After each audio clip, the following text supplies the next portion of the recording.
विधानसभेमध्ये मुख्यमंत्री देवेंद्र फडणवीस यांनी अत्यंत संतप्त शब्दात आज निवेदन सादर केलं। करदात्यांच्या पैशातून डॉक्टरांना शिक्षण दिलं जातं, मग अशाच करदात्याला म्हणजे रुग्णांना तुम्ही वेठीस कसं धरू शकता असा थेट सवाल हा मुख्यमंत्री देवेंद्र फडणवीस यांनी उपस्थित केला। डॉक्टरांनी घेतलेल्या शपथेचा त्यांना विसर पडलाय अशी प्रतिक्रिया सुद्धा मुख्यमंत्र्यांनी दिली आहे। एकंदरीतच संपकरी डॉक्टरांना मुख्यमंत्री देवेंद्र फडणवीस यांनी अगदी तिखट शब्दामध्ये फटकारलं। मुख्यमंत्री नेमकं काय म्हणाले ते आपण पाहूया। ज्यावेळी एखाद्यावर हल्ला होतो त्यावेळी त्याला मोफत पूर्णपणे जो काही लीगल एड आहे ती देखील देण्याचं ठरलं, इलाज करण्याचं ठरलं। आणि एक प्रकारे हा हल्ला हा केवळ त्या डॉक्टरवर नाही आहे तर हा सरकारी कर्मचाऱ्यावर, सरकारवर हल्ला आहे असं समजून त्याच्या संदर्भात सर्व प्रकारची कारवाई करण्याचं ठरलं। या संदर्भात सगळ्या प्रकारच्या लेखी अशा प्रकारचं कमिटमेंट हे त्या ठिकाणी देण्यात आलं। मी स्वतः त्यांच्यासोबत बसलो, हे सगळे कमिटमेंट मी स्वतः दिले।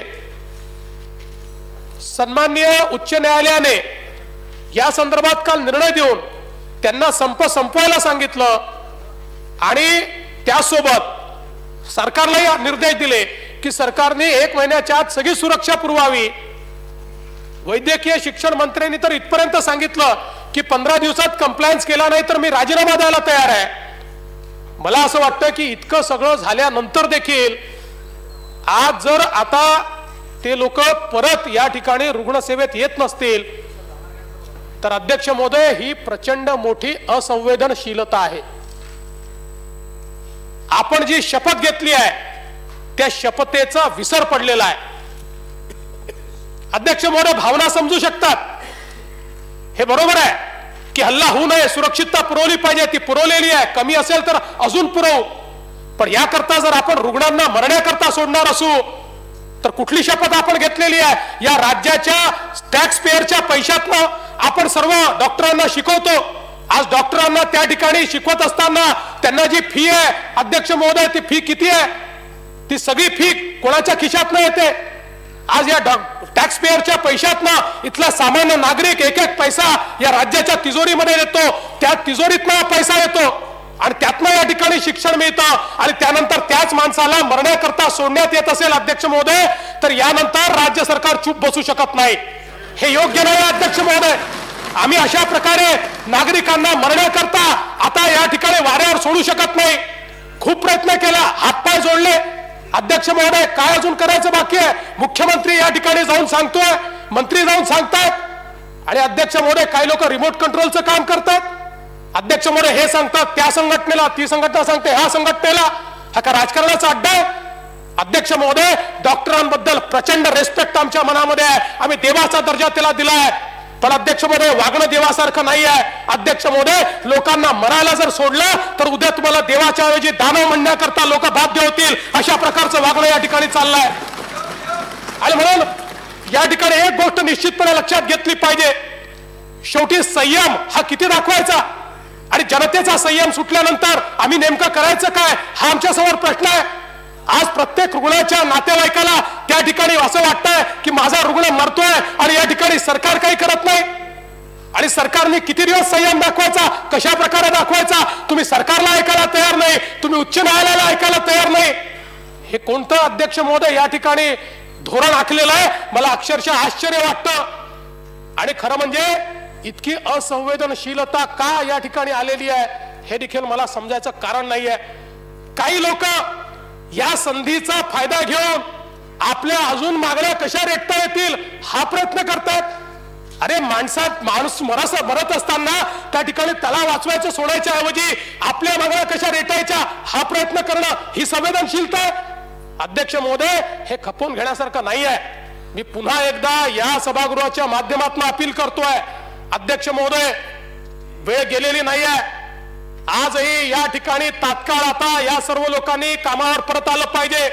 एक शेवटची बैठक आज मी करणार आहे अध्यक्ष महोदय, त्याही बैठकीत पुन्हा विनंती करणार आहे, कारण विनंती करणं काही चुकीचं नाही आहे, त्यांनी काही आमचा मान कमी होत नाही। आम्ही हात जोडून विनंती करू, पाया पडून विनंती करू, पण अध्यक्ष महोदय जर या ठिकाणी आमच्या रुग्णांना अशा प्रकारे मरण्यावर सोडण्यात येत असेल तर अध्यक्ष महोदय यांना देखील आम्ही माफ करणार नाही।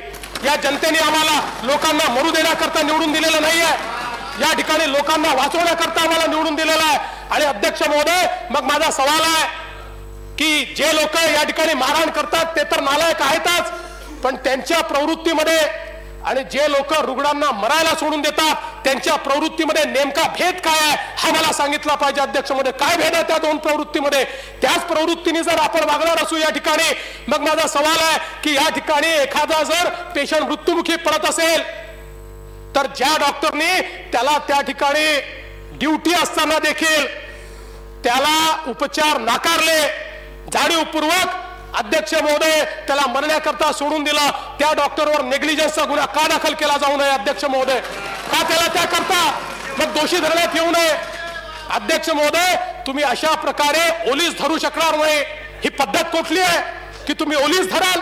अध्यक्ष महोदय, लोक मरून राहिले, सरकार त्या ठिकाणी मरणाऱ्या रुग्णांना वाचवण्याकरता तुमच्या सोबत चर्चा करते आहे, तुमच्या सगळ्या मागण्या मान्य करते आहे आणि तरी देखील तुम्ही परत येत नाही। याचा अर्थ काय आहे? हे रुग्णांना ओलीस धरणार अध्यक्ष महोदय, हे मान्य होणार नाही। अध्यक्ष महोदय, मी आज शेवटची चर्चा या ठिकाणी करतोय, पुन्हा प्रामाणिकपणे चर्चा करतोय, सगळ्या मागण्या मान्य केल्यात, मागण्या करायला तयार आहोत, मोठं वर्किंग त्या ठिकाणी करायला तयार आहोत। हा काही वन टाइम जॉब नाही आहे, पुढचे वर्ष 2 वर्ष जे ज्या काही सुधारणा करायच्या आहेत त्या सगळ्या सुधारणा करण्याला तयार आहोत। प्रत्येक ओपीडी असेल त्या ठिकाणची प्रत्येक अध्यक्ष महोदय कॅज्युअलिटी असेल तिथे ऍक्सेस कंट्रोल करण्याकरता आम्ही तयार आहोत, या सगळ्या गोष्टी करण्याकरता तयार आहोत। पण अध्यक्ष महोदय, आता मात्र अध्यक्ष महोदय, enough is enough, enough is enough. अध्यक्ष महोदय, अशा प्रकारे रुग्णांना आता या ठिकाणी मरण्याकरता सोडता येणार नाही अध्यक्ष महोदय। आणि म्हणून या सभागृहाला माझी विनंती आहे, मी आता पुन्हा एकदा प्रतिनिधींना बोलवलाय, आता त्यांच्यासोबत मी चर्चा करतोय। वैद्यकीय शिक्षण मंत्री आणि आरोग्य मंत्री आणि मी, आम्ही तिघं त्यांना विनंती करणार आहोत। मला विश्वास आहे की जर खऱ्या अर्थानं संवेदनशीलता असेल, खऱ्या अर्थानं डॉक्टर म्हणून जी शपथ घेतली ती शपथ जर लक्षामध्ये असेल तर अध्यक्ष महोदय आज यातनं तोडगा निघेल।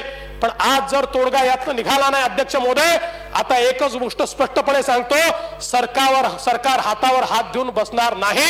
या संदर्भात जीही कायदेशीर कारवाई आता करणं आवश्यक आहे ती सगळी कायदेशीर कारवाई ही सरकारच्या वतीनं केली जाईल, एवढंच या ठिकाणी सांगतो अध्यक्ष महोदय, आणि मी थांबतो। बघा, मुख्यमंत्री देवेंद्र फडणवीस नेमकं काय बोलले ते आपण बघितलं, कशा पद्धतीनं त्यांनी संपावर गेलेल्या डॉक्टरांना अतिशय संतप्त शब्दात फटकारले तेही आपण बघितलं। याचबद्दल आपण प्रतिक्रिया जाणून घेऊया। आपल्यासोबत सध्या आहेत माडचे सचिव ज्ञानेश्वर हळनूर सर। मुख्यमंत्र्यांनी अगदी अतिशय तिखट शब्दात प्रतिक्रिया दिली आहे, करदात्यांच्या पैशातून डॉक्टरांना शिक्षण मिळतं, मग अशा परिस्थितीमध्ये तुम्ही रुग्णांना कसं वेठीस धरू शकता असा थेट सवाल मुख्यमंत्री विचारतायत, काय म्हणाल या सगळ्यावर? आम्ही मुख्यमंत्र्यांचेच म्हणजे मुख्यमंत्र्यांच्याच राज्यातले सामान्य नागरिक आहोत। आमचाही अधिकार आहे सुरक्षा मिळावी आणि आम्ही पेशंटच्या अपोजमध्ये कधीच नाही, आम्ही इथे पेशंटला सेवा देण्यासाठीच आहोत। आमची फक्त एक आणि एकच मागणी आहे की आम्हाला सुरक्षित वातावरण प्रोव्हाइड करा आणि ते आम्हाला प्रोव्हाइड केलं तर दाखवा की आम्ही प्रोव्हाइड करतोय। आणि जोपर्यंत आम्हाला दिसत नाही, आणि आता एक मीटिंग साहेबांनी सांगितली तर त्याप्रमाणे मीटिंग मध्ये पॉझिटिव्ह निष्कर्ष निघेलच काहीतरी, त्यानंतर आम्ही विचार करू की फॉलोअप करण्याचा। आणि आम्ही आता इथे सगळ्या महाराष्ट्रभर प्रत्येक कॉलेजमध्ये काही ना काही ऍक्टिव्हिटी राबवतोय सो दॅट पेशंटला हार्म होणार नाही। आता मी स्वतः ब्लड डोनेट केलंय आमच्या ससून हॉस्पिटलमध्ये। अगदी हे सगळं खरं असलं तरी मुख्यमंत्र्यांचं असं म्हणणं आहे की मागण्या मान्य करून सुद्धा माडचे डॉक्टर हे त्यांच्या संपावर ठाम आहेत आणि आज शेवटचं आवाहन त्यांना केलं जाणार आहे ते म्हणजे कामावर रुजू व्हायचं। जर तरीही डॉक्टर रुजू झाले नाहीत तर या डॉक्टरांवर कडक कारवाई करण्यात येईल असं थेट वक्तव्य मुख्यमंत्र्यांनी केलं। यावर माडची नेमकी भूमिका काय असेल? या राज्यातला प्रत्येक रेसिडेंट संपावर आहे याचा अर्थ नाही की घरी गेलाय, तो हॉस्पिटलमध्येच आहे आणि तो कोणत्याही वेळी हॉस्पिटलमध्ये काम जॉईन करण्यासाठी तयार आहे। जस्ट त्यांना एक अश्युरिटी मिळाली पाहिजे की समोर आपलं सिक्युरिटी उभी आहे। आमचा मागण्यामध्ये आमचं दुसरं काहीच नाही की आम्हाला जास्त एक्स्ट्रा ऑर्डिनरी फॅसिलिटी प्रोव्हाइड करा। एक आणि एकुलती एक मागणी आहे की सुरक्षा आम्हाला दिसू देत, जोपर्यंत सुरक्षा दिसत नाहीये। आणि आता मोस्टली या मीटिंग मध्ये सरांच्या तोडगा निघेल काहीतरी आणि will think of calling of. अगदी मीटिंग मध्ये तोडगा निघेल असं तुम्ही म्हणताय, पण एकीकडे संपाच्या मागण्यांवर तुम्ही ठाम आहात तर दुसरीकडे जर आपण बघितलं तर पेशंटचे सुद्धा मोठ्या प्रमाणावर हाल होत आहेत आणि यावरच मुख्यमंत्र्यांनी एक वक्तव्य केले ते म्हणजे कामावर रुजू व्हायच्या आधी डॉक्टर जी शपथ घेतात त्याचा विसर पडलाय का, आणि ही खरं तर सगळी इनसेन्सिबिलिटी आहे, यावर काय उत्तर आहे? नाही, याचा दोष फक्त डॉक्टरला देणं कितपत योग्य मला वाटत नाही, कारण की मीडिया बरंच फक्त डॉक्टरवरच दोष देत आहे. Doctor are there for work only. त्यांची फक्त एकच मागणी आहे, पूर्ण राज्यभरातल्या डॉक्टरांची एकच मागणी आहे, ती इम्प्लिमेंटेशन ऑफ सिक्युरिटी दाखवा. ते दिसलं तर आम्ही we are there only to serve. आता आम्ही हा ब्लड डोनेशन कॅम्प का ठेवलाय? It to help the patient. Parallel OPD चालू करण्याचा विचार करतो आणि चालूही झालाय 2-3 कॉलेजेसमध्ये. पॅरलल ओपीडी म्हणजे outside hospital we are starting OPD. हे सगळं खरं आहे. ज्ञानेश्वर, एक शेवटचा प्रश्न विचारते, तो म्हणजे दुपारी आज मुख्यमंत्र्यांसोबतची बैठक होतीये. या बैठकीनंतर तुमची भूमिका काय असेल? या बैठकीनंतर माननीय मुख्यमंत्री महोदयांनी आम्हाला जे रिटर्न अश्युरन्स देतील, म्हणजे जे काही अफिडेव्हिट कोर्टाने जे काही द्यायला सांगितलं त्या मागण्या त्यांच्या याच्यावरती दिल्यानंतर आणि अश्युरिटी ऑफ सिक्युरिटी केल्यानंतर आम्ही आमचा संप मागे घेऊ. आणि सपोज तसं नाही झालं तर आम्ही आमच्या सुरक्षितेसाठी पुढे मुख्यमंत्री जो काही निर्णय घेतील तो आम्हाला मान्य राहील.